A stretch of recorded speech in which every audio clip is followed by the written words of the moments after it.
first thing I was wondering about, and this is something that's always kind of interested me, is how you ended up here. I think it's crazy that all you guys kind of started out in the same area, and you're sort of ended up in the same area. Well, Denny Marson and I vacationed in Emerald Isle for years. Okay. In fact, my wife and I went on our honeymoon there. She had an uncle that lived outside of Swansboro. Oh, okay. And we went on our honeymoon out there before. If you're familiar with Emerald Isle, there was no bridge over there. You had to take a ferry across. Well, anyway, we ended up vacationing there for years with our families. Our families kind of grew up together. And then we just were looking around for places maybe to retire down the road, and Chuck Prefer found St. James. He was the first one, and he bought property in here. So eventually we came in here and looked, and we weren't sure. Eventually we bought property. We said, well, we'll either move here and build, or we'll sell the property someday and try to make a few dollars. Well, we ended up retiring here. So my wife built her home. It's her house, and she lets me stay with her. Right, good deal. Well, with all of you guys, I've been kind of, first thing I do is type in on Google and see what pops up, and I saw the video of your press conference when you, I guess, what would you say, retired from Northern Illinois? And it seemed like you got really emotional during that press conference. What was kind of the source of that for you? I mean, was that a whole career's worth, or? Well, yeah, I think it was. A couple things. Number one, I think as most coaches, I always wanted to be a head coach. Yeah. And I was an assistant at Indiana. I was an assistant at Illinois, assistant at Northern Illinois, assistant at Miami, Ohio. And at age 51, I got the chance to be the head coach at Northern. So I wasn't sure if I was going to get that opportunity. I was starting to get old enough where I wasn't sure. And luckily, they gave me the opportunity.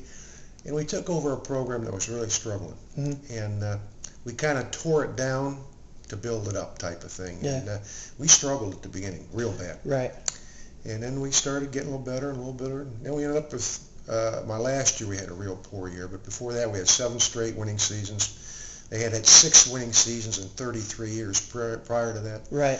We beat Maryland when they were ranked 12th in the country. We beat Alabama on the road. We beat Iowa State. We beat Wake Forest. So we took a program from rock bottom and built it up. So when it was time to give that up and know that you're not going to coach anymore, and then getting away from the kids that you enjoy, it's an emotional time. Yeah. I think I thought that was really interesting because football is such a, it's kind of a man's game, like macho type thing, So to see somebody that, out in front with their emotions, I thought that was interesting. It's a very emotional game, Brett. And if you ever get into a locker room, you'll see a lot of joy. You'll see a lot of tears. It really will, from kids and coaches and people. And it takes a lot to be involved in the game. I mean, it's a real commitment nowadays for these kids and coaches, and the time commitment has just changed over my coaching career considerably. And you put a lot into it, and it's important to you, or you wouldn't do that. So like I said, any season, any decade, any game, there's a lot of ups and downs. There's a lot of waves to it, and it's a very emotional game. Right, and I mean, I feel like, maybe some people that don't follow sports as much would see a coach as, this guy that his relationship with his players is he's yelling at them and screaming at them. I mean, and with college football especially, I feel like it's so much more because, you're responsible for the kids. Well, it starts out with recruiting, Brett. Right. I mean, you go in these kids' homes, you get to know them, you get to know their families. You make promises to the parents. We're going to take care. We're going to see that he's going to school. We're going to literally take your place for a while. Not emotional or anything, but on campus, you're going to watch over them. You're going to make sure they're doing things the right way. Mm-hmm. You're responsible for them.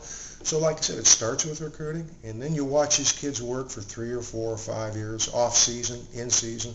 I don't think people realize that the amount of work these kids are doing in January, February, March to prepare. So you get awful close to them. There's 100 and some on the team, 110. You expect the same from all of them, but you don't treat them all the same. Right. Some of them need a little kick in the rump to get going. Right. Other ones you have to always pat on the back and encourage. So I think one of the secret things that coaching is learning where somebody's button is. And like I said, if you yell at certain kids, they go in the tank. They don't respond to that. Other ones don't respond until they're getting yelled at. So the secret of coaching is learning how to get people going. Right. I think that's something that's lost a lot of times. You obviously have to know a lot of the technical technique type things, but I mean, you got to be like a team psychologist though, to be able to figure kids out. And did you recruit any types of certain kids like that, or was that just something that they were a good football player and you would figure that out? Well, no. Again, every kid you recruit's different. I always tried, in different philosophies, I always tried to recruit kids I liked. because I knew I was going to be around them a lot, and they were going to be around me a lot. And if you start off with a relationship where you're not sure you're going to like each other and get along, certainly that's going to make it tougher. Certainly I want good players. Right. That's really important. But I wanted kids I liked. Okay. You also said at that press conference, the winning is fragile quote. Yeah. I thought that was pretty interesting too. Yeah, and I was partly trying to make a point to the people I work for, to be honest with you, Brett. Yeah. Winning is fragile. It's such a fine line between winning and losing consistently. And I think sometimes, like I said, Northern, before we went there, had 6 winning seasons in 33 years. Right. We had 7 in a row. I think people started to take it for granted. Yeah. And as much as anything, I was trying to impress them upon the fact that, there needs to be a commitment if you're going to try to compete at that level. And we were trying to get some facilities built. And before I left, we got a beautiful end zone building done. It was $16 million. It was just beautiful. But we needed an indoor facility because the Calves up near Chicago in the off season or cold. bowl games, championship games, you need an indoor facility, and they still don't have one. Right. So as much as anything, I was just trying to impress upon those people that sometimes we take success for granted, and you can't do it. It's such a fine line. Like I said, it is really fragile, and you got to continue to commit and make it important if you want to be successful. Yeah, it seems like that's kind of maybe a sentiment of college athletics in general. People kind of forgetting. I feel like they want to win so much now that they're kind of sometimes shirking morals or values or just forgetting where they came from. Really. Brett, that's the one thing that's disturbing to me in my 40 years of coaching. I think we're losing some of the loyalties. Right. Honestly, I think there's too much money in college sports nowadays, and I think that's not, as much as I love ESPN and I watch ESPN, I'm not sure it's good for all college athletics. They've gotten to the point, I don't want to get off on this topic, but they've gotten to the point they dictate a lot in college athletics. I think that's wrong. Yeah. And the money they pay coaches, I think, is wrong. Or say even the fact that University of Texas has its own channel. Exactly. I mean, it's kind of weird. Within their own league, it's not fair. Right. Money distribution. And, right. Like I said, it's not an even playing field out there, and I don't think that's a good thing. Yeah. That kind of leads me into where I was headed. You had a couple of really good seasons, especially that 2003 year. It seems that's kind of happening. It seems like every year there's like one school that's kind of popping up like that. It's non-BCS school. I feel that's good because it puts pressure on the BCS and kind of keeps people from just getting used to the traditional powers.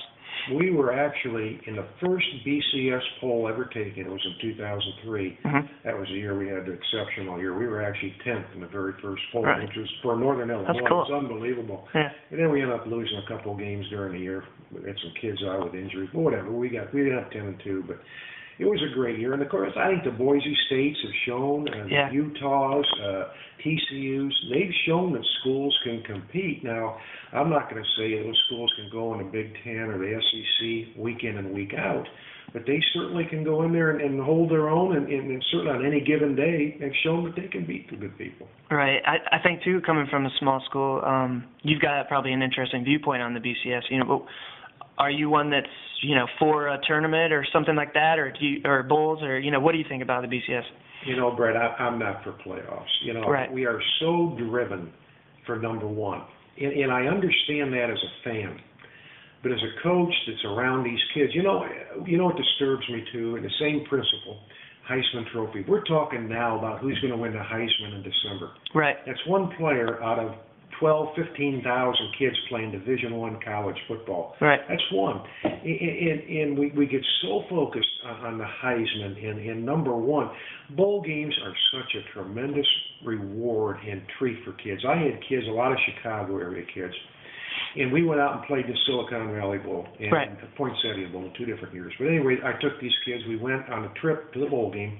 Took them to San Francisco. Took them to the Golden Gate Bridge. Took them to Fisherman's Wharf. Took them to Alcatraz.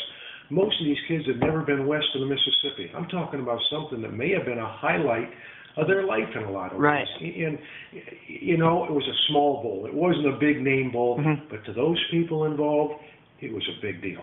And a reward for those kids, and I would hate to see us do something that would break up the bowl structure. Are there too many bowl games?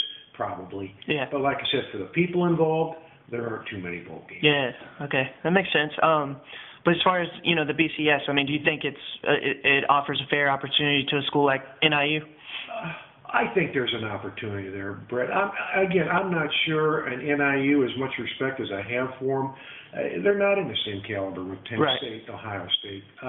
There is an opportunity if they have that one exceptional year. I mean, it could happen. Things would have to fall into place, but the opportunity is there. But, really, they're not in the same room. When you talk about schools or stadiums that seat 100 and some thousand, budgets that are 20, 25, 30 times more than yours, it's not the same. Right. On a given day, can you beat them? Yes. But when you look at the overall picture, it's a little different stratosphere. Right.